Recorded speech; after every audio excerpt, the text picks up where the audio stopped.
नमस्कार, बहुत स्वागत है आपका। मैं आपके साथ सचिन पाटिल। आप देख रहे हैं 24/7। वक्त है आधा दिन पूरी खबर का। शुरुआत करते हैं खबरों की।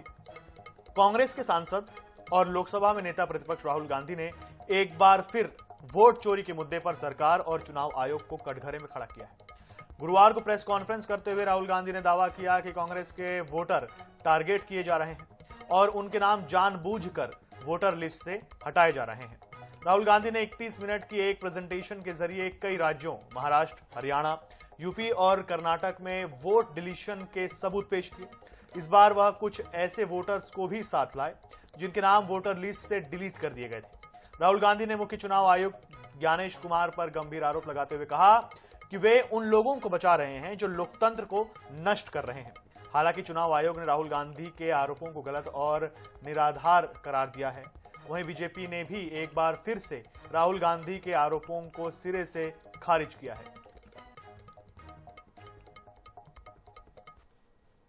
कि इलेक्शन कमीशन के अंदर से हमें मदद मिलनी शुरू हो गई। मैं साफ बोल देता हूं, इलेक्शन कमीशन के अंदर से पहले नहीं हो रहा था। अब इलेक्शन कमीशन के अंदर से इंफॉर्मेशन आ रही है। ये रुकेगा नहीं, ये रुक नहीं सकता है, क्योंकि हिंदुस्तान की जनता इस बात को एक्सेप्ट नहीं करेगी। एक बार हिंदुस्तान की जनता को, हिंदुस्तान के युवाओं को पता लग गया कि वोट चोरी हो रही है, उनकी शक्ति लग जाएगी। इतने लंबे समय के अपने शासनकाल में जनता का विश्वास हो चुकी है और एक समय एक छत्र देश और प्रदेशों में शासन करने वाली कांग्रेस पार्टी जनता का विश्वास खो चुकी है और आज वो सीमित हो गए हैं और उनके पास कोई मुद्दा है नहीं, मुद्दा विहीन हो गए हैं। इस तरह से लगातार जब उनके पक्ष में कुछ अच्छा होता है तो कोई प्रश्न खड़ा नहीं करते हैं, लेकिन जब उनके पक्ष में अच्छा नहीं होता है तो ईवीएम में भी प्रश्न खड़ा करते हैं और मतदाता सूची में भी प्रश्न खड़ा करते हैं। ये उनकी मतलब संस्कृति है। सरकार, इलेक्शन कमीशन ने अपना काम कर दिया और अगर इलेक्शन कमीशन ने कहा कि ऑनलाइन किसी का वोट नहीं कट सकता और बगैर किसी को पर्याप्त समय दिए और उसकी बात सुने बिना उसका वोट नहीं कट सकता, तो फिर राहुल जी जो आरोप लगा रहे हैं वो निराधार हैं। इसीलिए वो शपथ पत्र एफिडेविट देने से घबरा रहे हैं। इसीलिए राहुल गांधी जी बार बार आते हैं, कई बार धमाका करने की बात करते हैं, ब्लैक एंड व्हाइट करने की बात करते हैं, लेकिन सब ब्लैक ही करके चले जाते हैं।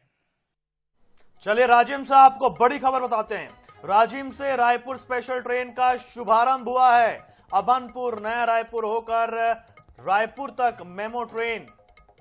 मुख्यमंत्री विष्णुदेव साय ने ट्रेन को हरी झंडी दिखाई। 8 साल बाद फिर से रेल सेवा शुरू हो रही है। राजिम पर्यटन और व्यापार को बढ़ावा मिलेगा। ये बहुत बड़ी खबर आपको बता रहे हैं। 8 साल बाद फिर से ट्रेन सेवा शुरू हुई।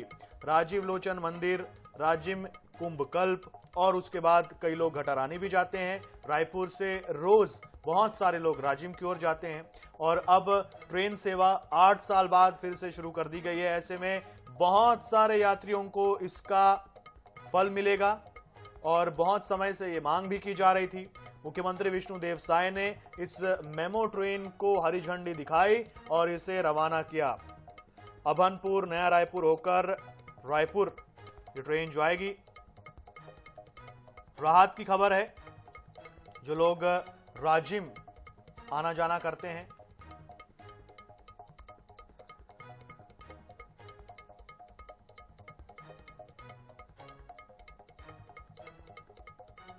चलिए रायपुर से आपको एक और बड़ी खबर बताते हैं, जहां जीएसटी रिफॉर्म से नवरात्रि के पहले ही बाजारों में उछाल देखने को मिल रहा है। मामले में वित्त मंत्री ओपी चौधरी का बयान भी सामने आया है। लोगों की जेब में पैसा जाता है तो असर बाजार में दिखता है।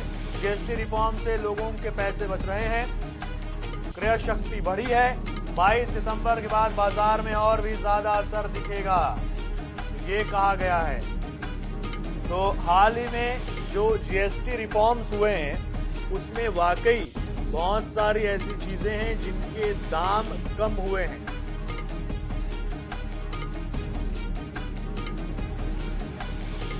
और बाजारों में असर दिखने लगा है। मामले में वित्त मंत्री ओपी चौधरी का बयान भी सामने आया है। क्या कहा है उन्होंने? लोगों की जेब में पैसा जाता है तो असर बाजार में दिखता है। अगर लोगों के पास में पैसा बचेगा, उनके हाथ में कैश रहेगा, तो वो बाजार में खर्च करेंगे।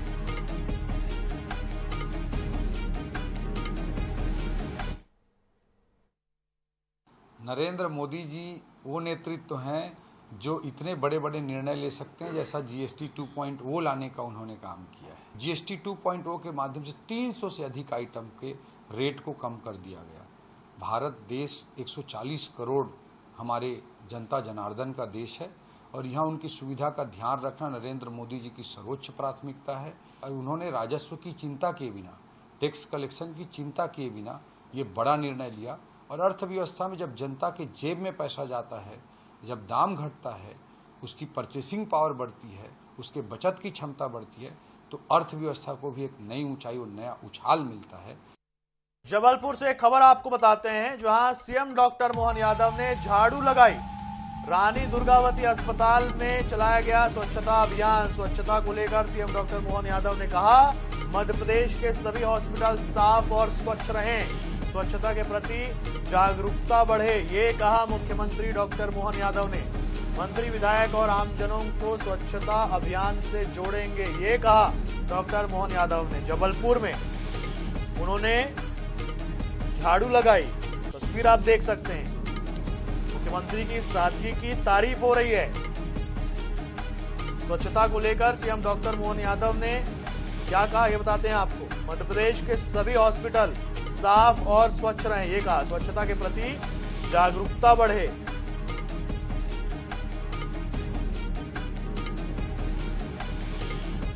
ये देखिए, और इस तस्वीर की अब सराहना की जा रही है। मुख्यमंत्री की सादगी की तरफ सराहना की जा रही है।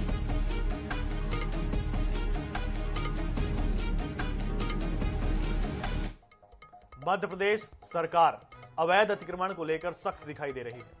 मुख्यमंत्री डॉक्टर मोहन यादव के सख्त निर्देश है कि जहां भी अवैध अतिक्रमण किया गया है उसे तुरंत हटाया जाए। इसी के चलते नगर परिषद सुल्तानपुर ने भी अवैध अतिक्रमण करने वालों पर बड़ी सख्त कार्रवाई करते हुए मेन रोड पर किए गए अवैध अतिक्रमण हटाया। अवैध अतिक्रमण हटाते समय पुलिस बल और तहसीलदार मौके पर मौजूद रहे।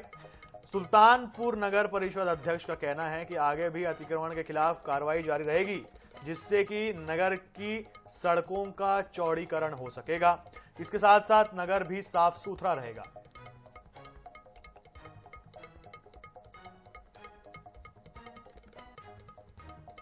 छत्तीसगढ़ की सियासत में अब अंग्रेज की एंट्री हो गई है।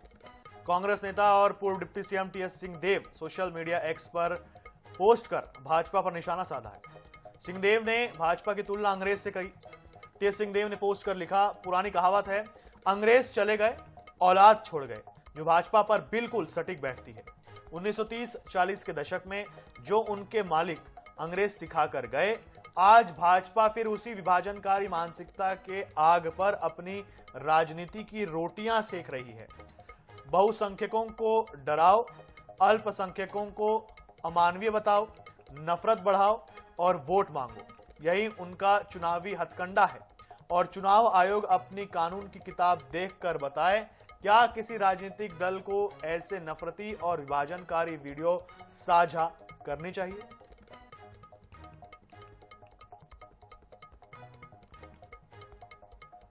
तो पूर्व डिप्टी सीएम ने तंज कसा, गंभीर आरोप लगाया बीजेपी पर। उन्होंने बीजेपी को अंग्रेजों को बीजेपी का मास्टर बताया। उन्होंने कहा, अंग्रेज चले गए औलाद छोड़ गए। ये जो कहा जाता था 1930-40 के समय में, ये बिल्कुल भाजपा पर सटीक बैठती है। ये आरोप लगाया उन्होंने, भाजपा को विभाजनकारी बताया। नवरात्रि की आहट के साथ गरबा की धूम भी शुरू हो गई है। मां दुर्गा की आराधना के इस पर्व में भक्ति और उल्लास का संगम देखने को मिलता है। लेकिन हर साल गरबा आयोजनों में बढ़ती अश्लीलता और छेड़छाड़ की घटनाएं चिंता का विषय बन गई है। इस बात को गंभीरता से लेते हुए राजनांदगांव में हिंदू जागरण मंच ने पुलिस अधीक्षक को ज्ञापन सौंपते हुए गरबा में गैर हिंदुओं के प्रवेश पर रोक लगाने की मांग की है, ताकि आयोजन की मर्यादा बनी रहे और महिलाओं की सुरक्षा सुनिश्चित की जा सके। संगठन ने आरोप लगाया है कि कई गरबा आयोजनों में असामाजिक तत्वों की घुसपैठ के कारण छेड़छाड़ की घटनाएं सामने आती हैं। मंच के संयोजक सुशील लादेन ने कहा कि गरबा हिंदू परंपरा का प्रतीक है और इसकी पवित्रता बनाए रखने के लिए आवश्यक है कि आयोजन स्थल पर सिर्फ हिंदू समुदाय के लोगों को ही प्रवेश मिले। गरबा में जो है हमारी माताएं और बहनें आती हैं और ये हमारी पूजा का स्थल है और यहाँ पे शक्ति की आराधना होती है गरबा में, है ना। ये हमारी गुजरात की परंपरा है जिसको हम शक्ति की आराधना के रूप में मनाते हैं और हम चाहते हैं कि यहाँ पे गैर हिंदू प्रवेश न करे। इसलिए हमारा एसपी साहब से सिर्फ एक ही निवेदन था, सिर्फ हिंदुओं को ही प्रवेश दिया जाए, गैर हिंदुओं का प्रवेश वर्जित हो, बस। शारदीय नवरात्र की शुरुआत 22 सितंबर सोमवार से होने जा रही है। दुर्ग जिले में नवरात्रि की तैयारियां शुरू हो गई है। मूर्तिकार मां दुर्गा की प्रतिमा तैयार करने में जुटे हुए हैं। आज हम दुर्ग में मूर्तियों के गांव थनोत के बारे में बताएंगे, जहां हर घर में मां दुर्गा की प्रतिमाएं आस्था से गढ़ी जाती हैं। यहां बनी मिट्टी से बनी मूर्तियों की देश भर में डिमांड है। जिला मुख्यालय से महज 15 किलोमीटर दूर थनौद में करीब 500 से अधिक कलाकार प्रतिमाओं को मूर्ति का रूप देने में लगे हैं। गांव के 60 घर के कुम्हार कई पीढ़ियों से प्रतिमा निर्माण का काम करते आ रहे हैं। यहां बनी मूर्तियां छत्तीसगढ़ के साथ ही महाराष्ट्र, मध्य प्रदेश, उड़ीसा, बिहार और उत्तर प्रदेश तक में जाती हैं।